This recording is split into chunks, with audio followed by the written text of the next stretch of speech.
Olá, a paz do Senhor. Mais um minuto de esperança para a sua vida, mais uma palavra do céu para o seu coração. No Salmo de número 51, no verso de número 7, diz assim: purifica-me com isopo e ficarei limpo. Lava-me e ficarei mais alvo que a neve. E no verso 10 diz assim: cria em mim, ó Deus, um coração puro e renova dentro de mim um espírito inabalável. Não me lances fora da tua presença, nem retires de mim o teu Espírito Santo. Restitui-me a alegria da tua salvação e sustenta-me com espírito voluntário, com espírito inabalável. Aleluia, glória a Deus. Nesse salmo nós percebemos que Davi está se sentindo afastado da presença de Deus. Depois de um pecado cometido, um grave pecado que Davi cometeu, ele escreve esse salmo como forma de arrependimento, mas principalmente porque ele estava sentindo falta da presença de Deus. A principal coisa que Davi diz: não retires de mim o teu Espírito Santo, não me lances fora da tua presença. A presença de Deus era o que era mais importante para Davi. Ele ainda tinha a presença da família, a presença dos amigos, mas estava sentindo falta da presença de Deus. E hoje eu quero conversar com você sobre mais um desses personagens que não tem nome e que eu gosto tanto, de um leproso, que a Bíblia chama de a cura de um leproso, ou a purificação de um leproso, que os 3 evangelistas falam deste leproso. Os evangelhos sinóticos todos falam desse leproso. Lucas, capítulo 5, verso 12 ao 14, conta essa história. Marcos, no capítulo 1, versículo 40 ao 45, também fala dessa história. E Mateus, no capítulo 8, do versículo 1 ao versículo de número 4, também fala dessa história desse homem. E a lepra era algo terrível nessa época, era a doença mais temida por todos. Nem tanto pelo aspecto físico da doença, apesar de ser uma doença terrível na época, pois não tinha remédios, e muitos dos acometidos por essa doença perdiam parte dos seus membros, das suas extremidades, dedos, nariz, orelha. Muitas dessas extremidades eram cortados, caíam por causa da terrível doença que era a lepra, da terrível agressão que era essa doença no corpo físico de alguém. Mas o porquê que esse povo da antiguidade temia tanto essa doença era exatamente pelo aspecto social e religioso dessa doença. Por quê? Porque o aspecto religioso dizia que a pessoa só ficava com lepra se tivesse cometido algum pecado, se tivesse feito algo que tivesse ferido a santidade de Deus e Deus o tivesse rejeitado de forma que ele ficasse leproso. E o aspecto social, essa pessoa era obrigada a viver fora da sociedade. A Bíblia diz que o homem não foi feito para viver só. A Bíblia diz que Deus olha para todos os animais com seus pares e olha para Adão sozinho. E ele olha para Adão e diz: não é bom que o homem esteja só. Falhei uma adjuntora. Então não é bom que nós estejamos só. Nós não fomos feitos para viver só. Nós fomos feitos para vivermos em sociedade, para vivermos em bando, para vivermos juntos. E os leprosos, eles eram obrigados pela lei, pela circunstância da doença, a viverem isolados. Eles perdiam suas famílias, esposa, filhos, ou esposo e filhos, pai, mãe, irmãos, amigos. Eles perdiam tudo e eles iam viver isoladamente. Não bastando isso, eles precisavam andar com roupas rasgadas, com o cabelo assanhado, com o cabelo desarrumado, com a barba muito grande, para que de longe, quando as pessoas vissem um leproso, tivessem exatamente essa impressão: lá vem um leproso, e se afastassem. Como se isso não fosse suficiente. Esse leproso ainda era obrigado a gritar de longe: impuro, impuro, imundo, imundo, para que ninguém se aproximasse dele. Não suficiente isso, ainda precisava andar com um sino, uma sineta, com chocalho, que ao ver alguém de longe ele ele tinha que tocar esse sino, para que a pessoa entendesse que ali era um leproso que vinha e não se aproximasse dele. Imaginem a devastação psicológica que essa doença trazia sobre o seu portador. Imagine a dor que isso trazia para esse doente. Então, viver com essa doença era pior do que morrer por ela. O leproso, ele tinha que aprender a conviver com aquilo, com aquela doença tão horrível. Ele não podia trabalhar, ele não podia estar junto, ele não podia fazer nada. Ele só podia sofrer e amargar a sua doença. Mas a Bíblia diz que este leproso ouviu Jesus. Ele ouviu Jesus. O apóstolo Paulo nos diz que a fé vem pelo ouvir e o ouvir da palavra de Deus. E esse leproso ouviu Jesus. Ouviu Jesus. Mateus diz que quando Jesus desce do sermão da montanha, ele está ali na montanha, pronunciando o sermão do monte, onde ele fala das bem-aventuranças, onde ele fala do amor, onde ele fala de tantas coisas que incluem e não excluem. Esse leproso ousadamente estava ali no meio daquela multidão, não sei como ele fez, a Bíblia não diz o que ele fez para estar ali sem ser identificado, mas ele estava ali, que ao descer Jesus, a Bíblia diz que ele se prostra e o adora. Ele se prostra e o adora. Ele toma algumas atitudes, ele ouviu a pregação de Jesus em Mateus 8:1. Segundo, ele deu um passo na direção de Jesus. Marcos diz, no capítulo 1, no versículo 40, aproximando-se dele um leproso. Ou seja, ele deu um passo, ele foi até Jesus.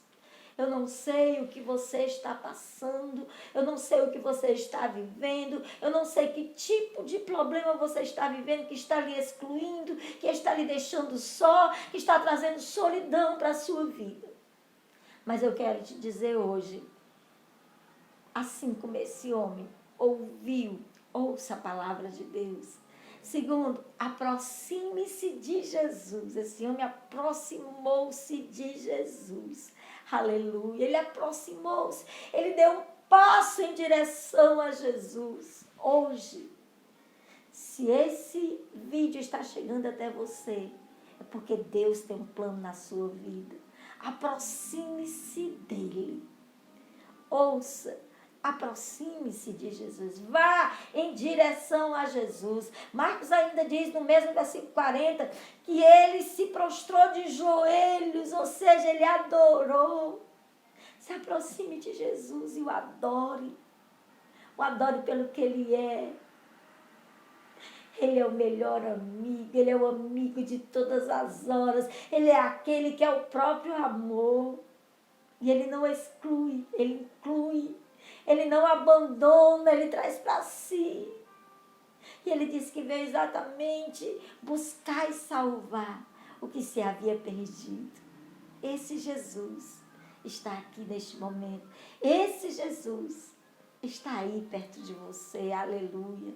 Então ele deu um passo em direção a Jesus. A terceira atitude desse homem, ele o adorou. Adore.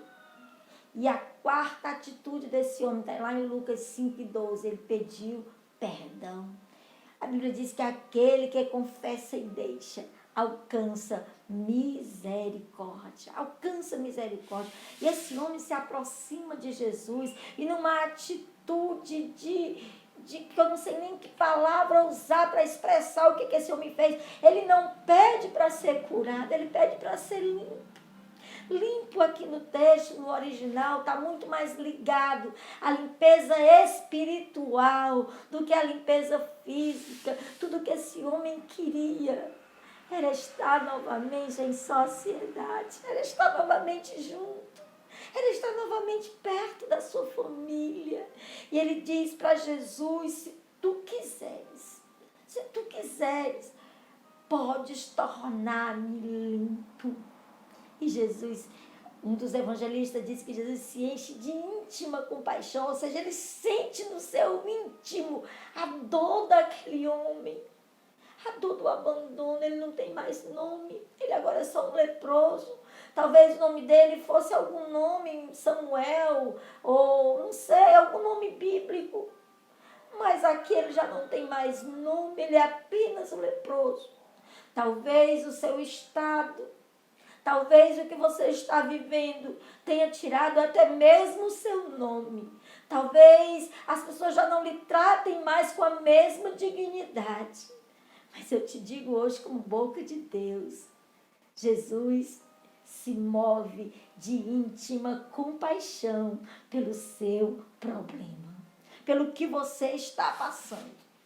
E diz que Jesus se enche de profunda compaixão, íntima compaixão, Marcos diz. Então Jesus estendeu a mão, tocou. Jesus toca naquele homem que não poderia nem chegar perto de ninguém. Jesus toca nele. Quando Jesus toca naquele homem, ele cura não só o físico, ele cura não só a lepra, ele cura o psicológico daquele homem, ele cura a dor do abandono, do desprezo, da solidão. Ele cura naquele homem a dignidade. Devolve àquele homem a dignidade. Ele devolve àquele homem, aleluia, glória a Deus, o amor próprio. Ele devolve àquele homem o seu nome. Quando ele toca naquele homem, e ele toca e diz: quero ser limpo. Hoje eu te digo, diga para Jesus o que você está precisando, o que está acontecendo, porque ele diz: quero. Ele diz: se tu quiseres, podes tornar-me limpo. Jesus diz: quero. Toca nele, o incluindo, o trazendo para perto. E ele diz: quero ser limpo. Ser limpo. No mesmo instante, a Bíblia diz, no mesmo instante, lhe desapareceu a lepra e ele ficou limpo. E ele ficou limpo, fazendo-se então veemente a advertência. Jesus olha para aquele homem e diz assim: olha, agora tu vai lá no sacerdote, porque ele está habilitado para te trazer de volta para a sociedade. Jesus sabia tanto que o intuito do coração daquele homem era isso. Ele diz: vai lá, fala para ele o que aconteceu, deixa ele te investigar, deixa ele olhar, dá a oferta que Moisés falou, e isso vai te trazer de volta à sociedade. Não conta nada para ninguém, mas como não contar? Como ficar calado diante disso? Ele encontrou Jesus. É como a mulher da dracma perdida, que ao encontrar a dracma, ela faz uma festa, ela chama as amigas, porque ela encontrou. É como a mulher samaritana, que ao encontrar Jesus, e quando Jesus sacia aquela grande sede do seu coração, ela abandona o seu cântaro e sai dizendo para todo mundo: eu encontrei um homem que tem dito tudo quanto eu tenho feito. Vamos lá ver. Como ficar calado diante disso? Essas 4 atitudes desse homem levaram a mais 2 consequências benéficas que naturalmente devem ser esperadas por aqueles que têm um encontro real com Jesus. O primeiro, ele foi curado. Ele não foi curado só fisicamente, ele foi curado de tudo, em todos os aspectos da sua vida. Segundo, ele deu testemunho da cura. Versículo 45 de Marcos nos diz assim: mas tendo ele saído, entrou a propalar e a falar muitas coisas e a divulgar a notícia, a ponto de não mais poder Jesus entrar publicamente em qualquer cidade. Ele começa a falar tanto que agora o excluído se torna Jesus. Jesus não pode nem entrar mais, porque é muita gente correndo atrás de Jesus. Jesus mudou a vida deste leproso. Ele não só o curou, ele mudou. Hoje Jesus quer mudar a sua vida. Entrega teu caminho ao Senhor, confia nele e o mais ele fará. Deus abençoe seu dia, Deus abençoe seu coração, Deus abençoe e continue conduzindo a nossa nação. Deus te abençoe em nome de Jesus.